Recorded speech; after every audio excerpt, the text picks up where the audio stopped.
déjà réussi cela. Tu es maintenant en train de te bâtir et de déclarer les mystères. Waouh, merci beaucoup. Est-ce que c'est vraiment obligatoirement que les parler à langue sont les premiers signes lorsque la personne est baptisée du Saint-Esprit? Ouais, parce que c'est obligatoirement.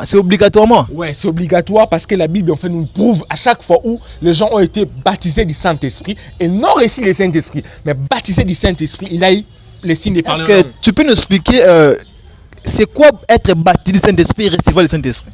Alors, recevoir le Saint-Esprit, c'est quand on reçoit Jésus-Christ comme Seigneur et Sauveur. Ok? Le Saint-Esprit entre dans notre cœur. Et il est là. À l'immédiat, il entre, à l'immédiat. Oui, il rentre, à l'immédiat. À l'immédiat où la personne dit je crois en Jésus-Christ.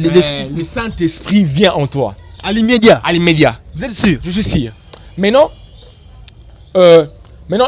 les baptêmes du Saint-Esprit, c'est quoi? Tu vois, c'est comme maintenant, il est là. C'est comme un verre en fait, tu vois, qu'on est en train de mettre de l'eau. Alors, tu vois, plus tu mets de l'eau, plus tu vois, le verre est en train, tu vois, de se remplir. Alors, un temps, ça se remplit, plus ça va déborder.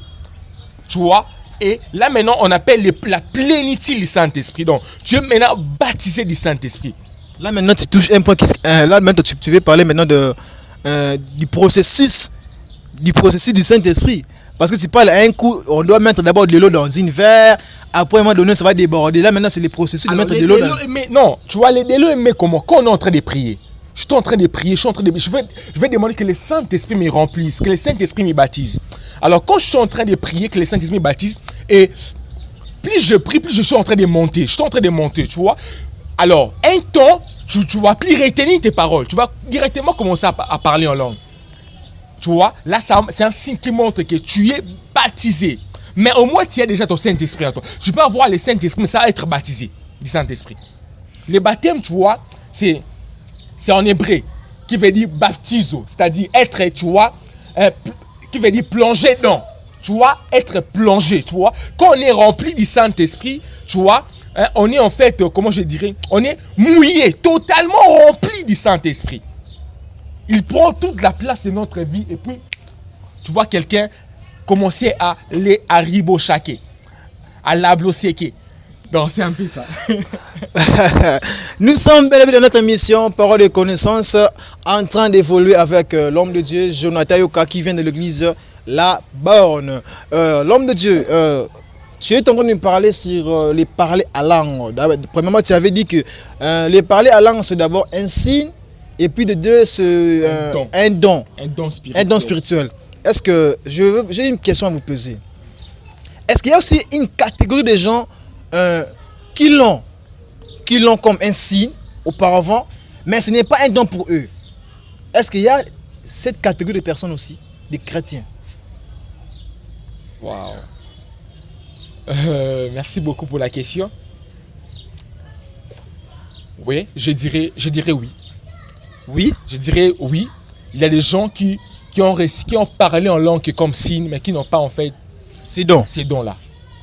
Et il y a ceux-là qui l'ont pas reçu comme signe au départ, et à un moment donné, ça devient comme un don pour eux. En fait, déjà, le don, tu vois, c'est l'effet de parler. Si tu ne parlais pas, tu vois, hein, tu n'as pas en fait, je dirais, tu n'as pas en fait ces dons-là. Donc, c'est que ça serait difficile de détester quelqu'un, des personnes qui ont reçu Jésus-Christ comme Seigneur Sauveur. Au départ, ils sont en train de parler à langue. Au départ, c'est difficile de détester celui-ci. Il est en train de s'exprimer en ayant les dons ou bien comme un signe. C'est difficile de détester cela. Alors, humainement, c'est impossible. Mais à travers, tu vois, les Saint-Esprit, à travers les diversités des dons, les diversités des Saint-Esprit, par ces dons de révélation, on peut comprendre que cette langue que ces messieurs parlent, ils sont en train seulement, tu vois, de déclarer les merveilles. Tu vois. Et cette langue, c'est en fait un don. Parce que, yes, tu vois, maintenant, les dons, tu vois, les dons a toujours un message qu'ils portent. Ok, c'est pour ça que l'apôtre Paul même dit, l'apôtre Paul parle, tu vois, d'interpréter, tu vois, ces langues-là. Donc, les dons, les paroles comme dons apportent, tu vois, un message. C'est comme, il apporte, tu vois, un message. Là, obligatoirement, ça doit avoir quelqu'un qui va interpréter cela. Oui, quelqu'un doit interpréter cela. Il doit avoir l'interprétation. Alors maintenant, si par exemple je vais maintenant m'édifier la maison, la chambre, je prends la chambre, obligatoirement, forcément, est-ce que peut avoir seulement quelqu'un auprès de moi pour interpeller parce que je suis seul devant mon Dieu? Tu n'es pas en fait en train d'apporter un message, mais tu es en train, tu vois, de t'édifier toi-même. Tu n'as pas besoin d'interpréter. Parce que j'ai dit l'édification d'abord, et puis, et puis on fait les mystères. Tu vois, l'édification, je vais être là, Seigneur, aide-moi, tout ça, je me consacre à toi, je suis en train de m'édifier. C'est pareil aussi que quand quelqu'un parle comme il est en train de s'édifier, il est en train de se bâtir en fait. Mais il y a aussi en fait, tu vois, des ceux qui sont, tu vois, qui sont porteurs en fait des messages. Tu vois, qui sont porteurs des messages, qui sont porteurs des mystères. Parce qu'un mystère c'est quoi? Quelque chose qui est caché. Quelque chose qui est caché, mais à travers le don des paroles, Dieu me révèle cela et j'apporte cela au peuple. C'est un discours pour celui qui le dit, mais c'est une révélation pour les gens qui l'attendent. Pour les gens qui l'attendent. Waouh! Nous sommes arrivés à la fin de notre émission Parole de connaissance. On était bel et bien avec l'homme de Dieu qui nous a parlé aujourd'hui sur les paroles à langue, qui est l'un des points des dons spirituels. Et dans ce grand thème qui est le don spirituel, le Saint-Esprit, il a tiré dans l'un des points du Saint-Esprit qui est les parler à langue. Nous sommes arrivés à la fin de notre émission Parole de connaissance. Homme de Dieu. En tout cas, merci beaucoup pour cette visite dans notre émission Parole de connaissance. Derrière la caméra, je n'oublie pas pour le saluer, qui était Exaucé Cassia, qui nous a filmé, qui a fait que nous puissions être visibles à l'égard de votre poste télévisé à la maison. Je vous remercie. C'est moi, votre M. Solitaire du Vembala. À la prochaine. Ciao. Peace out.